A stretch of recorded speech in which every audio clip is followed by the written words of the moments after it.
kind is it? Today, I am going to be your guide to the world of sci-fi shows where you will find some of the most intellectually stimulating concepts to ever exist. These shows are all underrated and could use some of the limelight Star Trek has been basking in since the day of its release. Star Trek is iconic, there's no doubt about it, but the franchise is so big that it often overshadows some really good shows that have enjoyable narratives, challenging concepts, complex mythology, basically shows that are worth our time. I've been yapping long enough, now get your pen and paper out because you need to add these to your binge list. That will be all. The Prisoner. During the 1960s, Patrick McGoohan was a household name as he played the secret agent John Drake in the espionage series Danger Man.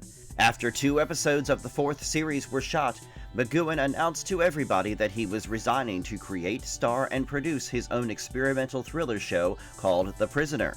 There's a lot of debate on whether McGoohan gets all the credit or whether the show was the idea of George Markstein, the story editor on Danger Man, as there was no created by credit on the show. The Prisoner begins with an unnamed British intelligence officer who resigns from his sensitive government job. As he plans to go on a trip, he is knocked out and he wakes up in a recreation of his house. He is now in The Village, a coastal settlement surrounded by mountain. It seems like a normal residential town at first, but the people there are assigned numbers instead of names. The agent is called Number 6, much to his irritation as he keeps insisting he is a free man and not a number. Some people in the village are prisoners just like him, but some are guards, and there is no way to tell who's who. They are all monitored by high-tech systems and Rover, a balloon-shaped automation that recaptures or kills people who dare to attempt an escape. Number 6 is constantly targeted by Number 2, a changing administrator who works for the mysterious Number 1. Number 2 uses many techniques like disorientation,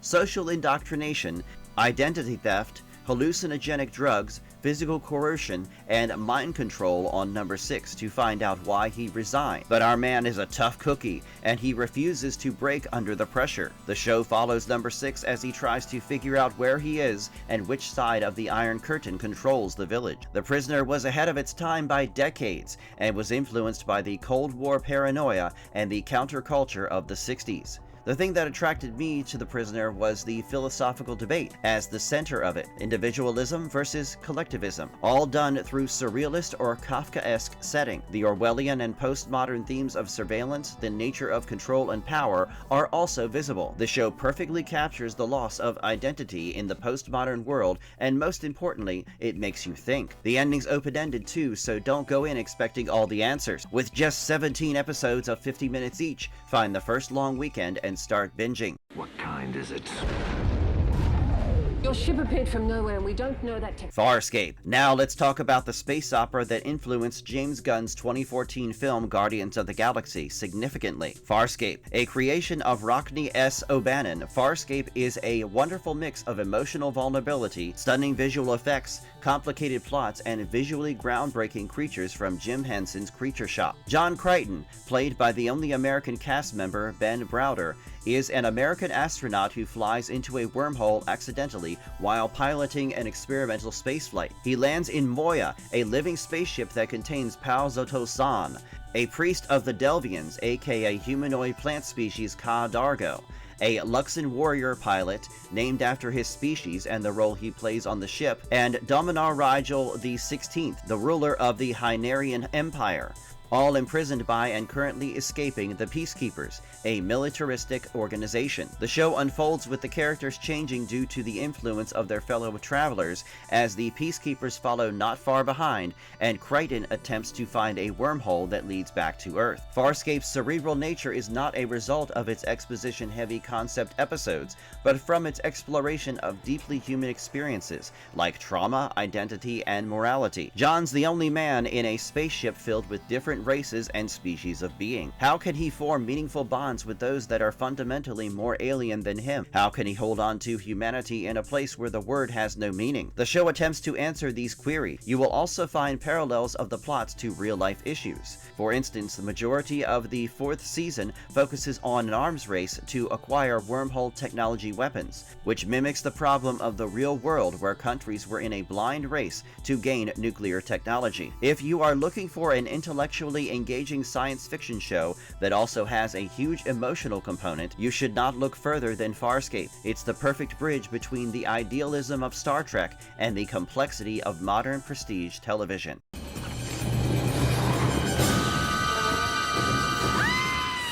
The Outer Limits.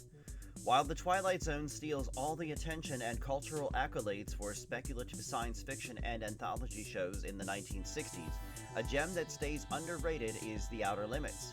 Created by Leslie Stevens with Joseph Stefano, the writer behind Alfred Hitchcock's Psycho, and Harlan Ellison of Star Trek fame serving as writers. The opening narration was straight out of an Orwellian novel, with a voice declaring it had taken over the television and controlling what the viewer is going to see and hear. A fun fact about the show, it was originally called Please Stand By, but since the Cuban Missile Crisis had happened not long ago, executives thought that the viewers might get scared of an upcoming air raid. The show was influenced by The Twilight Zone and had the same philosophical undertone that overshadowed the science fiction elements of the show. That does not mean that The Outer Limits was a straight-up ripoff.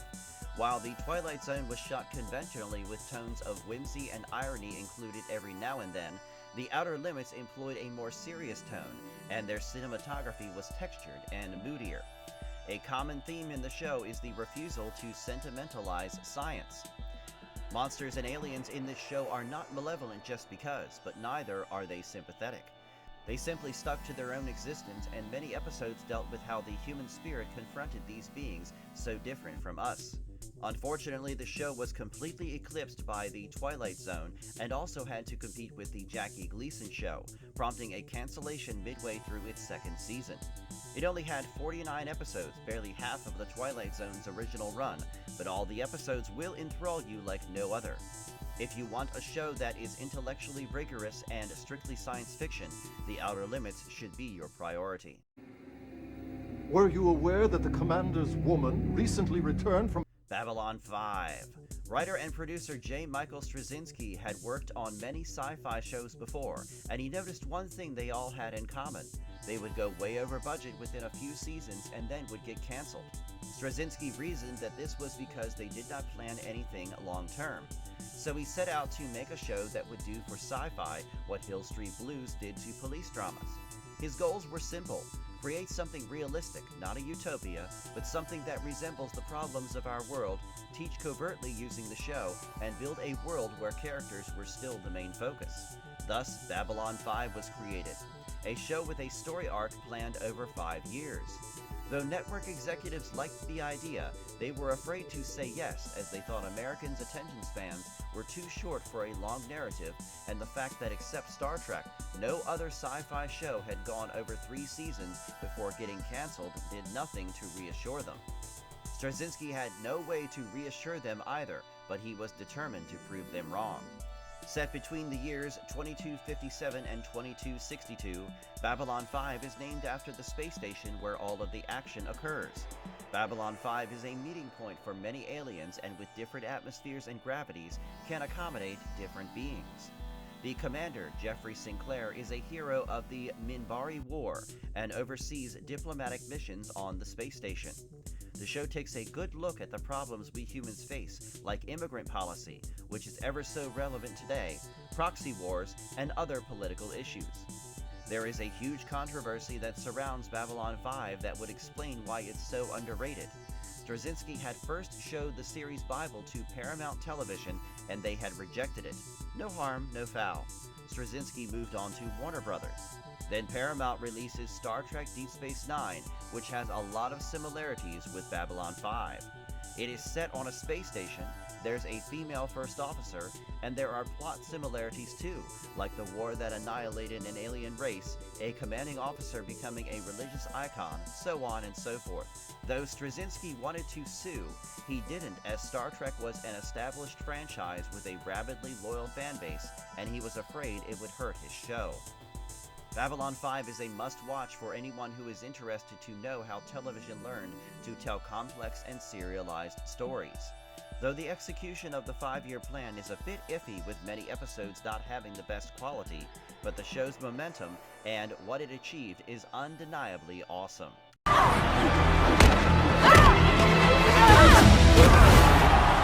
Sense8. Sense8 was the result of a collision between three major creative forces: sisters Lily and Lana Wachowski, the creators of The Matrix, and J. Michael Straczynski, a man who knows his way around the science fiction genre. The idea for Sense8 first originated during a conversation between the Wachowskis about how technology both divides and unites us. Lana then invited Straczynski to brainstorm with her, and together they came up with Sense8, a show that explores the relationship between evolution and empathy. The creators felt that television did not include enough commentary on identity, gender, and politics, and made sure the show explored these themes. I'll be honest, the concept of Sense8 is one of the coolest I have ever heard. It begins when a woman named Angelica creates a psychic connection between 8 strangers, all having nearly nothing in common. Angelica then kills herself to avoid being captured by Whispers, a high-ranking sensate in the sinister BPO, Biologic Preservation Organization. The 8, Nomi, Riley, Will, Leto, Wolfgang, Kala, Sun, and Cephas, realize that they form a cluster of sensates, a group of humans who are emotionally and mentally linked and can sense, communicate, and exchange ideas and knowledge with each other. They learn to live their lives with the connection and learn about Angelica and the BPO. They are helped by Jonas, a sensate friend of Angelica. Eventually, Wolfgang is captured by BPO, and the rest meet up in person to rescue him and fight against the BPO. Deeply queer in its sensibilities, Sense8 is a wonderful exploration of what it means to be human and how empathy is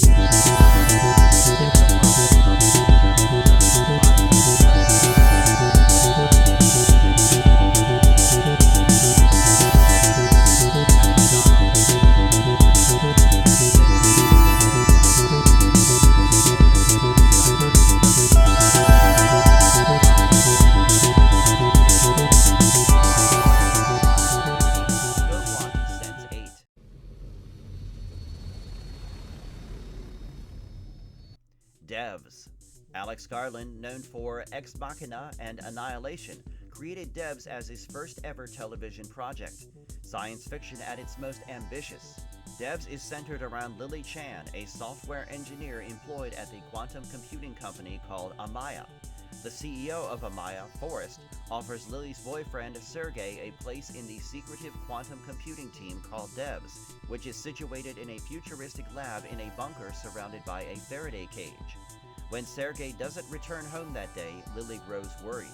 The next day, Forrest and the head of Amaya Security, Kenton, show her footage of Sergey committing suicide. Lily, however, is not convinced and gets obsessed with finding out more about his mysterious death.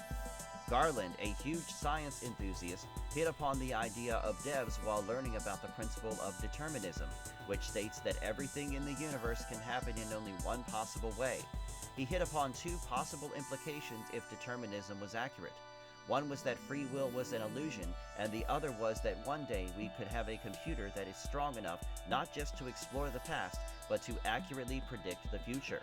If you have ever wondered about determinism and lost countless hours of sleep wondering what if, Devs offers an exploration.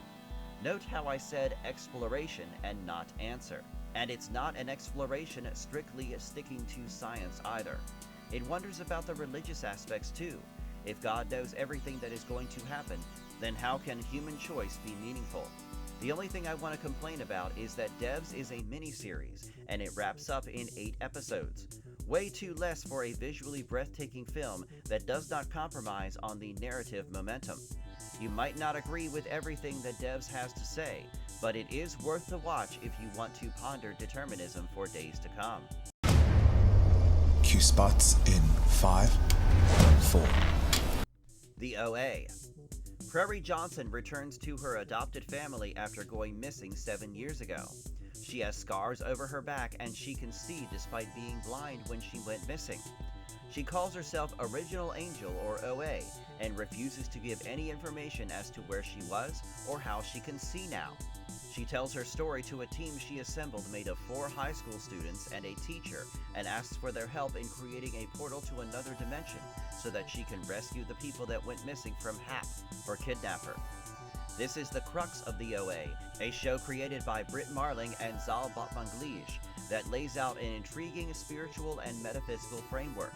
The show does a great job at defying genre boundaries. Is it spiritual? Is it science fiction? Is it fantasy?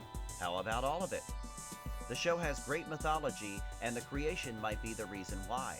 Marling and Batmanglij told each other the story and made changes according to the reactions they were giving each other. They had mapped out an entire story from start to finish, and when they first pitched the show, executives were skeptical as to whether the show was really going somewhere. Despite having a definitive ending in mind, Batmanglij and Marling had to stop after 2 seasons as Netflix decided to cancel it owing to poor viewership. Netflix always does this thing where really interesting shows get the boot, while generic shows I am not gonna name get twice more than what they deserve. My feelings might not be the majority though, as many critics thought the show was trying to be stranger than Stranger Things and was too abstract and too slow. Others thought it was too hard to understand and was ludicrous. Some even called it a recipe for disaster. But if the Stranger Things finale told me something, it's that one can never predict the ending of something based on the writing of the first season. I am still one of the fans who believes Netflix will come to its senses and renew the show for at least 1 more season so that we can get an ending. Until then, I am just gonna recommend this show. Rest is up to you. The last thing you want is me with nothing left. Counterpart. Justin Marks, the writer whose credits include the 2016 live adaptation of The Jungle Book and Top Gun: Maverick, asked the question, what if an espionage thriller was set in a high-conception science fiction world and delivered one of the most badass shows of all time? Counterpart tries to answer questions regarding agency, morality, and identity through the premise of an alternate universe. J.K. Simmons, who I have a hard time seeing as anybody other than J. Jonah Jameson, stars the show as Howard Silk, a gentle and quiet officer who is going on the 30th year as an employee at the Office of Interchange in the United Nations Agency in Berlin. He's way below the ladder to find out what exactly he does. The OI is actually a checkpoint between parallel Earths, the Alpha and the Prime. In 1987, an experiment by East Germany created the parallel Earths, and only one scientist named Yannick was on site. He met with the Prime World Yannick and began studying how the Earths diverged. The 2 worlds began to differentiate even more after 1996, when a flu pandemic slaughtered millions in the Prime World. This delayed technological growth but sped up the development of life sciences. Prime World suspected Alpha World of releasing the virus, so a Cold War began, with many spies and sleeper agents entering Alpha World from Prime World. Turns out Howard Silk is a ruthless intelligence operative in the Prime World. When Prime Silk crosses over, there is not only a threat on Alpha World, but also to Alpha Silk, whose wife develops a relationship with Prime Silk.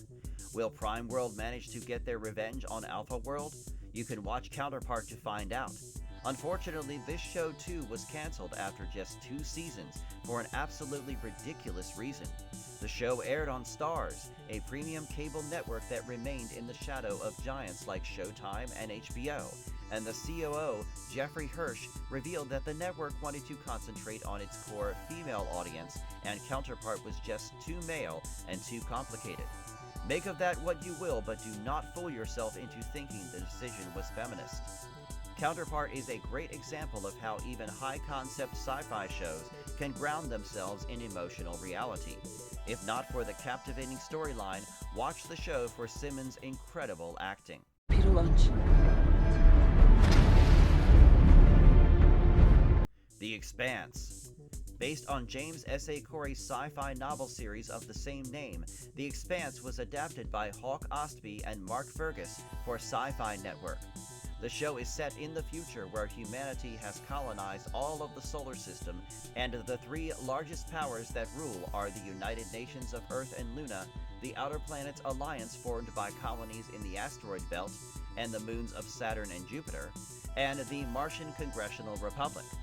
The United Nations is authoritarian and capitalist, while the Martians follow a corporatist and militaristic culture. Both powers oppress OPA and exploit them for their natural resources. It follows protagonist Christian Avasarala, a UN Security Council member, Josephus Miller, a cynical detective, James Holden, a ship's officer, and his crew as they find out about a massive conspiracy that threatens to destroy the fragile peace of the universe. To top it, they also have to deal with an existential crisis, thanks to nearly discovered alien technology. The Expanse was headed to an early termination when Sci-Fi canceled the show after just 3 seasons. Fans vehemently protested and gathered over 100,000 signatures for an online petition. They also pushed Amazon and Netflix to give them a chance, and finally, Amazon Studios picked the show up for 3 more seasons. The Expanse is great to engage with political philosophies, with terminology that might be difficult for few to follow. The faithful characterizations make up for the muddled stories, too. If you are someone who is adamant about scientific accuracy, this is the show for you. One of the showrunners and executive producers on the show, Naren Shankar, was a former PhD student in applied engineering, and his knowledge of the sciences shines through in the show. Many pointed out that the depiction of the vacuum of space, spacecraft propulsion, stealth technology, and uncontrolled decompression were the best in showbiz as well.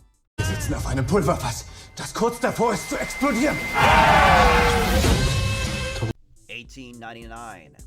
The creators of Dark, Jant J. Fries and Baran Boadar, returned to Netflix with 1899, a show that begins like just another historical drama on a steamship and slowly starts to unravel into a mysterious and metaphysical sci-fi show. The steamship Kerberos set out from Southampton, UK with a group of European emigrants to New York City, where a new life awaits them all. Some of the people on the ship include Maura Henriette Franklin Singleton, one of the first female doctors of Britain, Angel and Ramiro, a wealthy Spaniard and faux Portuguese priest traveling together, Ling Yi and Yuk Ji, a mother-daughter duo from Hong Kong, a newlywed couple from Paris, Clemens and Lucien, Tove, a young pregnant Danish woman and her family, and Ike Larson, the weather-beaten captain of the ship. Everything is normal up until they encounter the Prometheus. Suddenly, the passengers begin experiencing visions. Just like Lost, which had an ensemble set of characters, the show begins with the backstory of a main character. Remember how I told you Netflix cancels shows unfairly? 1899 was one such show. It did not last more than a season, with Netflix wielding its cruel and unreasonable acts. With just the 8 episodes that 1899 has, it offers an experience like no other. The production design is extraordinary, with a thematically complex storyline. Many questions remain unanswered though, so watch it only if you allow your imagination to fill in all the gaps.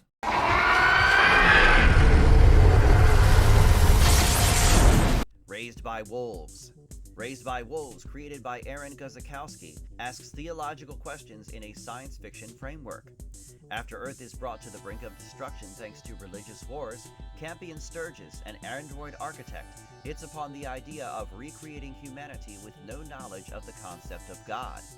He sends 2 androids, Mother, or Lamia, a war android that was originally known as Necromancer, now reprogrammed to raise human children, and Father, a generic service model android, to the godless colony of Kepler 22b, with human embryos and instructions to raise the children as atheists. The mission of Mother and Father is jeopardized when a group of survivors that belong to the Mithraic religion arrive. Executive producer of the show, Ridley Scott, also directed the first 2 episodes.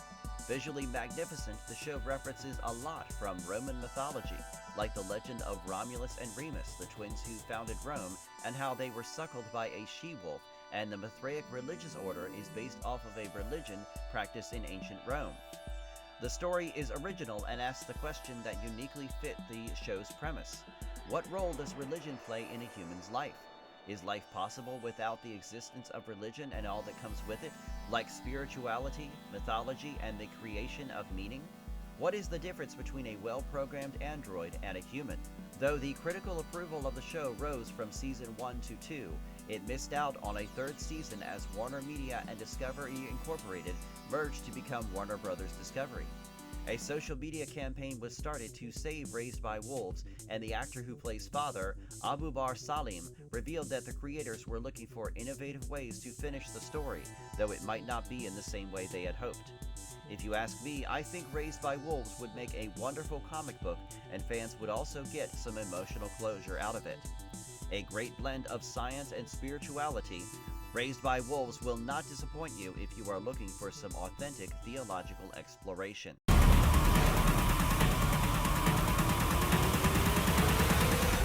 Dark matter. In the dystopian 27th century, 6 people wake up from stasis pods in the abandoned starship Raza. They have no memories of who they are or how they got on the ship. So they number themselves from 1 to 6 based on the order in which they woke up, and reluctantly team up to find out who they are. The only clues they have to begin with is a cargo bay full of weapons and a destination of a remote mining colony. By the end of Season 1, they figure out who they are. Don't worry, I won't give you spoilers.